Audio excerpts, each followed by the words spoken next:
Welcome to Football Daily, and it's a Thursday, so transfer talk has rolled back around, bringing you all the juiciest gossip as teams return to training and leagues slowly begin to get started again. As always, tweet me at Zach Jelleb or at Football Daily with the hashtag transfer talk if you have a lead on any news, and as always, don't forget to subscribe to the channel and hit the notification bell so you never miss a video. We start this week in the Midlands, where Wolves winger Adama Traore is a hot commodity. The 24-year-old was in the midst of the best season in his career to date, being transformed from impact sub to one of the first names on the team sheet under Nuno Espirito Santo. So far in the 2019-20 campaign, he's scored 4 and assisted 7, showing he does have an end product to complement his physical abilities. Renowned for his dribbling, the Spaniard ranks behind just Neymar and Lionel Messi in his per 90 numbers, completing a monstrous 5.2 dribbles each game.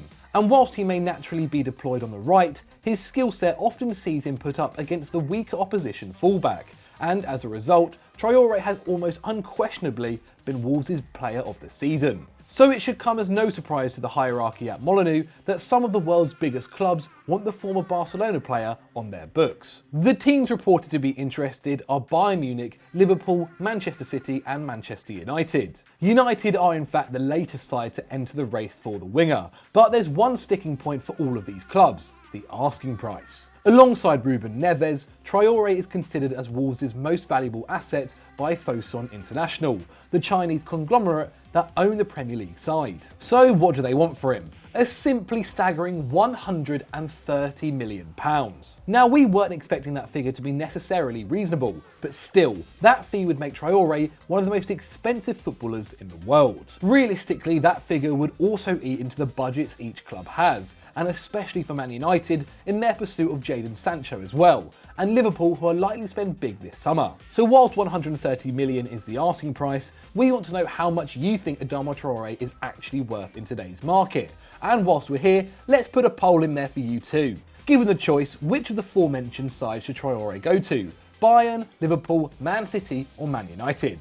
Let us know what you think. And now it's time for your pretty much weekly Jadon Sancho update. We won't delve into the entire timeline, but Chelsea and Manchester United appear to be leading the list of potential suitors for the 20-year-old, with Borussia Dortmund holding out for a fee somewhere between 100 million and 120 million pounds for the Englishman. But whilst BVB were keen to point out that the current climate wouldn't change what they want, it appears that the situation may have changed.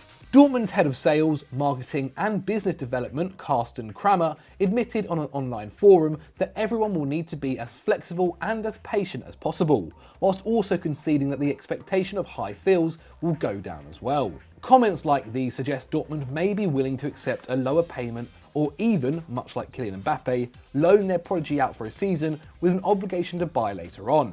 And with just 2 years left on his deal, Dortmund will feel this is the perfect time to cash in on Sancho, presuming he won't be signing an extension at the Westfalenstadion. Do you think Sancho could be sold for a cheaper price though? Or will a bidding war between Chelsea, Manchester United and another club push his price back up? Briefly moving on to Sancho's teammate Erling Haaland, who of course made the switch from RB Salzburg to Dortmund in the January transfer window, this move was widely praised in the footballing world as good for both player and club, as Dortmund were filling a position they needed with Haaland, who had burst onto the scene in the previous 6 months with 28 goals in 22 matches in Austria. But it has since emerged that the English-born Norwegian international was just as close to signing for Juventus. Agent Mino Raiola being told by Maurizio Sarri that whilst the old lady wanted Haaland, he would be put into their under-23 squad, as they already had Cristiano Ronaldo, Paulo Dybala and Gonzalo Higuain in the first team. So Juve lost out on the chance to further future-proof their side, as the 20 million euros paid by Dortmund looks like an absolute bargain. Haaland hit a 23-minute hat-trick on his debut back in January and has scored 13 in 12 games so far in the Bundesliga, including the first goal after major European football was halted back in March. No doubt, a star in the making.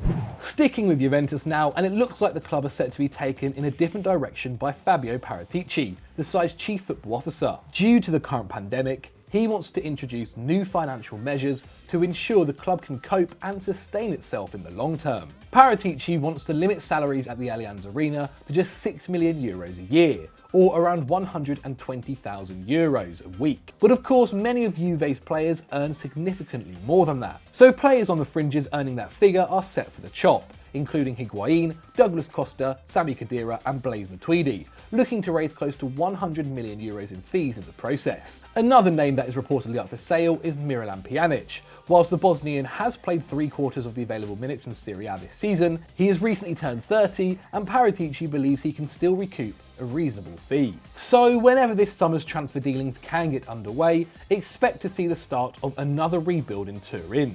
But who else do you think Juventus should look to sell? Let us know down below. On to Arsenal next, who are looking to add strength in attacking areas, with the two names seeming to top the list at the moment being Moussa Diaby and Rafa Silva. Starting with 20-year-old Diaby, who joined Bayer Leverkusen from PSG for €15 million last summer and has so far made 9 goal contributions as his side chased Champions League qualification in the Bundesliga. The Frenchman could command a fee close to £30 million this summer, and Dortmund are also reportedly interested in his services. But according to Le 10 Sport, Arsenal have the upper hand due to an existing close relationship with his agent. The other name though, Benfica's Rafa Silva, also proves an interesting link. Whilst noticeably older than Diaby at 27, Silva is said to be flattered by Arsenal's interest and is open to a move. And despite a release fee of £71 million, the Portuguese champions actually value him at around a third of that.